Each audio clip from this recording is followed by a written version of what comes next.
Órale, chingones. Cholo Trucker here, Los Tres Chingones Boxing, Homes. All right. Look, man, I'm only going to cover two fights here, dog, that went down over the weekend. But I got a major question about this up and coming fighter. But before we do that, Homes, let me first go ahead and talk about the Tim Zoo and Tony Harrison fight, man. Now, Tony Harrison has not been in the ring in quite a while. He went to the Thunder Down Under, Holmes, right, to Australia to take on Tim Zoo. There was no way in my mind that Tony Harrison was going to come out with a victory through decision. I really didn't see that happening. Look, man, um, Tony put up somewhat of a good fight. I'm not sure what people really expect from him. He was never a great fighter. He was a good fighter. He was I don't even want to say journeyman or anything like that. But he I remember seeing him fight. I think when he only had like 12 fights. I saw him at Emmanuel Stewart's boxing event that he had. Rest in peace to Emmanuel Stewart. He had an event at the Pachanga Casino down in Temecula. I don't think it's called Pachanga anymore. I forgot what it's called. But I remember seeing him dressed there, and he was dressed, with like leather. I'm sorry, like leopard or like tiger, camouflage attire and stuff like that. And he did kind of stand out. And I was just like, okay, this guy's flashy, Holmes. He's wearing the sunglasses, just the way you kind of see him today, right? Um, and I was like, all right, this kind of a dude to keep an eye on, but he was never really all that impressive, man. I'm not really sure if people really expected too much out of him. Um, Even the victory over Jermel Charlo, I kind of questioned. I'm not really sure if he really beat Jermel Charlo. If you guys go back and watch that fight, yeah, I guess maybe you can make an argument that he won the fight. I'm not saying Jermel got robbed. Nobody got robbed, and nobody got gifted a victory here. I it's I'm just not sure if he really beat Jermel Charlo the first time around. Obviously, the second fight, Jermel beat him, put hands on them, dog. I was actually there at that fight, and he whooped his ass, right? So I'm not even really sure how much people are expecting of Tony Harrison. Tim Zoo, I already had said it. Look, there's no way he was going to lose this fight. This guy's got everything, man. Everything to gain, right? Everything is on the line. If he loses this fight, everything that he's worked for to get at Jermel Charlo goes down the gutter, man. And who knows? Who knows if he gets that opportunity again? I mean, look, let's be real, Hums. Tim Zoo is not really known in the United States. Jermel Charlo is not going to go to Australia. All right. That's not going to happen. Hey, look, if he decides to, hey, Holmes, I give the Vato props, but he's not going to do that. And Tim Zoo, being from Australia, his popularity is not really out there.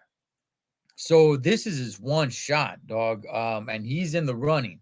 So should Jermel even decide to defend his titles against Tim Zoo, who knows, man? He might drop the straps and just say, I'm moving up to 160. Screw this. That's possible. So yeah, Tim Zoo gets the victory in a good fashion. He did what he had to do. He did what he had to do, and he did it, man, with good purpose too, Holmes. Everything on the line looked impressive, got people talking, and people are talking about Tim Zoo now, and that's good for him. So hopefully this materializes with Jamal Charlo. All right, Holmes, let's go ahead and let's talk about 168 pounds. One Mr. Diego Pacheco. He was across the pond over the weekend. He got in the ring, main event against Jack Cullen. All right. Look, man, this kid is 22 years old. He goes across the pond. He's definitely, in hostile environment, right? This kid is from South Central LA, and he goes over there and demolishes Jack Cullen.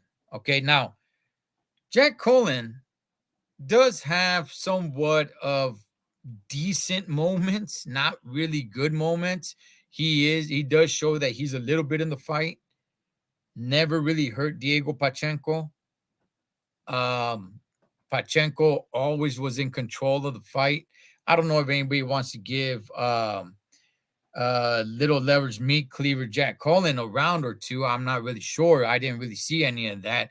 But Pacheco makes fast, pretty easy work of Jack Cullen here. And Pacheco is 18-0 with 15 knockouts. And this was another stoppage, a pretty damn good one too, because he really put hands on them. Now, Eddie Hearn has come out and said, we are not calling him a prospect anymore. He is now the real deal. Now it's time. This is according to Eddie Hearn after the fight. Eddie Hearn is saying, we are now going to take him back to the Wild Wild West, Holmes, over here to Killer Cali, and have him fight here in Los Angeles. Like I said, he's from South Central Los Angeles. He had a pretty good fan base over there. There were, I'm sure it was family and friends that were able to fly over there to support him. I don't know how big the Mexican fan base is across the pond. Maybe there are some out there. I'm not really sure. But yeah, this kid comes back over here. Yeah, his fan base is gonna grow, man. Look, this kid looks good. How good is he? Whew.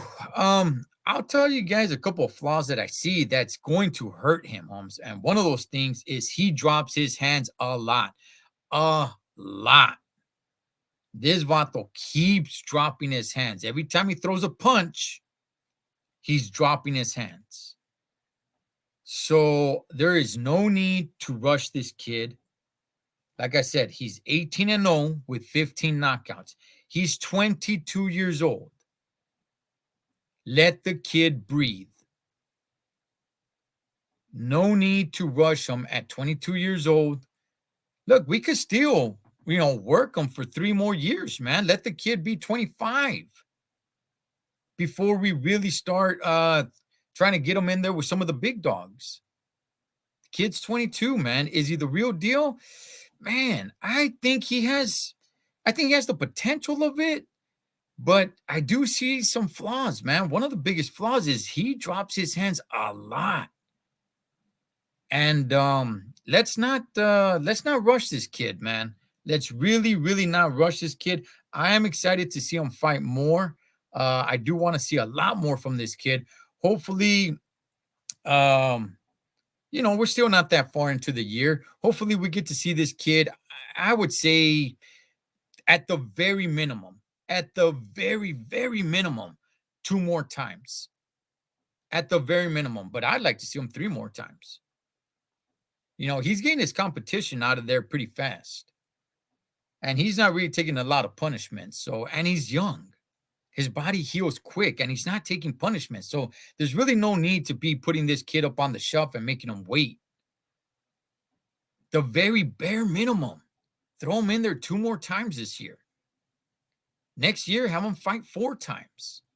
But let's not start rushing this kid to get in there with the big dogs. Not yet. A lot of flaws with this kid. And if you rush him too fast, he may lose in a way that he may never recover fully. And I'm not really just talking about physically, but mentally. His heart, right? So, yeah, man, I'm going to keep an eye on this kid, man. I really am. I like what I saw. And definitely room for a lot of improvement, but he's explosive. He brings pressure. He knows how to fight from the distance. And look, he's fun to watch, man. He really is. So is Diego Pacheco the real deal or not? I think there's a possibility. At the moment, not quite yet. Choa Trucker, Los Tres Chingones Boxing. I'll catch you guys on the next round.